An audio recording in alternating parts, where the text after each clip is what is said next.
understand it. I'm sorry for what she said. It's her mental illness.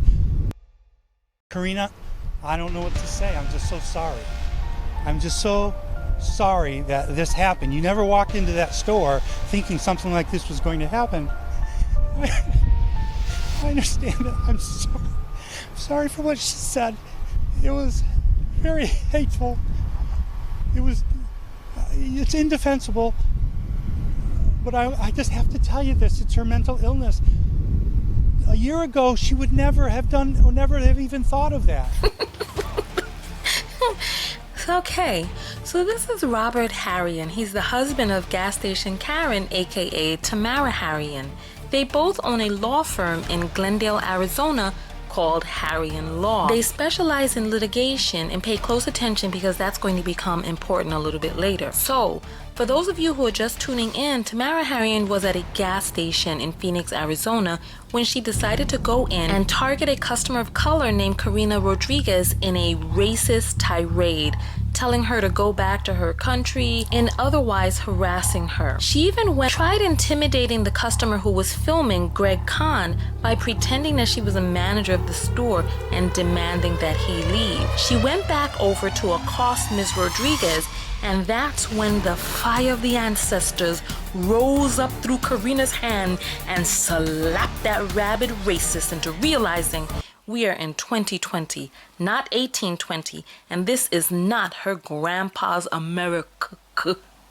So let's break down this apology. Yesterday, the internet descended upon their Google profile and uploaded images that range from the kooky to the crazy. They rated them 1 star and left out of this world reviews. If you try going to their website, they have CAPTCHA set up to verify that you're a human before you can even enter onto their website. And if you try calling, their lines are overloaded. So Robert took to the streets. He went to the gas station and began apologizing to random and miscellaneous people until the news cameras showed up. Most people were sympathetic to what he was saying, at which point he jumped in front of the camera and began pleading to Karina, the target of his wife's terrorizing tirade. He told local news that last year their house was burglarized and his wife allegedly has not been the same. He claims that now she's suffering from paranoia and she has even begun whispering around the house when nobody else can hear them. He claims she became delusional and began fabricating details of events. So all of this to somehow assert that his wife's rabid racism is some form of mental illness. Now look, don't get me wrong. I believe that a rabid racist is mentally ill. However, let's jump into more of it. He says a year ago, she never would have said those things, but he never asserts that his wife wasn't a closeted and rabid racist all along. So he began blubbering on camera, and listen, human beings are the only known animals to be able to produce tears in response to sadness. But zoom in. Is there anybody out there who can see any glistening on his cheek?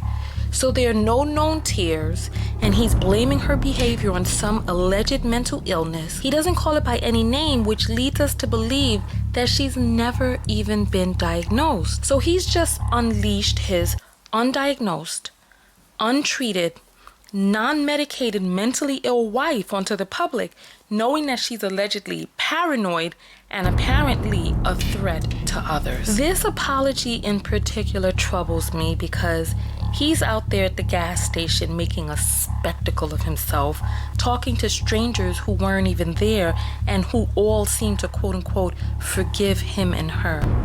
The cameras are all up in his crying face like they are the victims.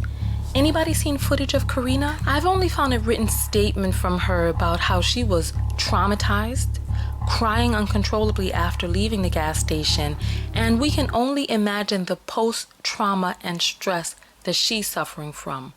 But Bob Harrian, quote-unquote, nice enough to add that at this time, they are not seeking to sue the woman who struck his allegedly mentally ill wife. And suddenly I feel sick to my stomach, because if you want to talk about mentally ill, what about 400 years of trauma, 100 years of lynching, 50 years of Jim Crow, and ongoing racism, harassment, and incessant terrorizing by self-entitled Karens and Kens thinking that they have the right to invade our space, touch us, and put their hands on us whenever they choose. And a system which lets them hide behind it, unpenalized and undisciplined since 1644. What about the mental unwellness of Karina and every person of color traumatized and re-traumatized on a daily basis? We feel for ourselves and the people that we love when everyday activities turn into the potential threats to our peace, safety, peace of mind, and sometimes our lives. Yet, this man unleashed his allegedly deranged, rabid racist of a wife onto the public, and somehow he's the one crying on camera like the victim. You know, I want to hear your thoughts below. This whole situation is just so troubling to me. The biggest thing about this that troubles me is that they're giving airtime and space to this couple to go out there seeking sympathy, hiding behind mental unwellness, when we are never able to use those excuses for ourselves. So now they're on the sympathy tour. They got the man blubbering up in the camera, not a tear in sight, mind you, talking about the mental unwellness of his wife. But she was mentally well enough to be out there unsupervised, right? She was mentally well enough to drive, go to the gas station. She was mentally well enough to be in a space where she has not yet been diagnosed by any professional. So she was mentally well enough for him to not get her the help that she needs or allegedly needs, but will unleash her onto the public. No medication, no diagnoses, just paranoia and delusions. Alleged paranoia and delusions. And that's supposed to be good enough for us. So that now they're clogging up the whole airwaves, sucking the air out of the situation on their sympathy tour. Meanwhile, the real victim of her harassment is out there unseen and unheard. What about that young lady? What about us? What about, listen, it's like another day, another Karen. How many more of these stories do we have to see? And it's like, I didn't even want to cover this one today because it's like, it's too much. I'm tired. What about our mental unwellness from having to not only see this and imagine ourselves in their shoes, but slowly, one by one, we're each becoming these people. We're each becoming victims to this. Far too many of us are having to deal with these I told you my story about the white couple that was following me to my tiny home, and I had to turn around and bark on them. I told you all about the white identified woman at the postal service that called the sheriff on me because I was waiting there for my package to be sorted and put inside of the mailbox. So it's like time and time again. But yet, when we're choked out, when we're children, when we are suffering from some sort of mental rightfully so, we're not given the benefit of the doubt. Or maybe this person was, dealing with a mental health crisis. It's like we always make these excuses for the aggressors after the aggression. Where was her husband getting her help before she was out there? Rabid racism in tow, unleashing her fury out onto others in the gas station, and goodness knows where else where there was no camera involved.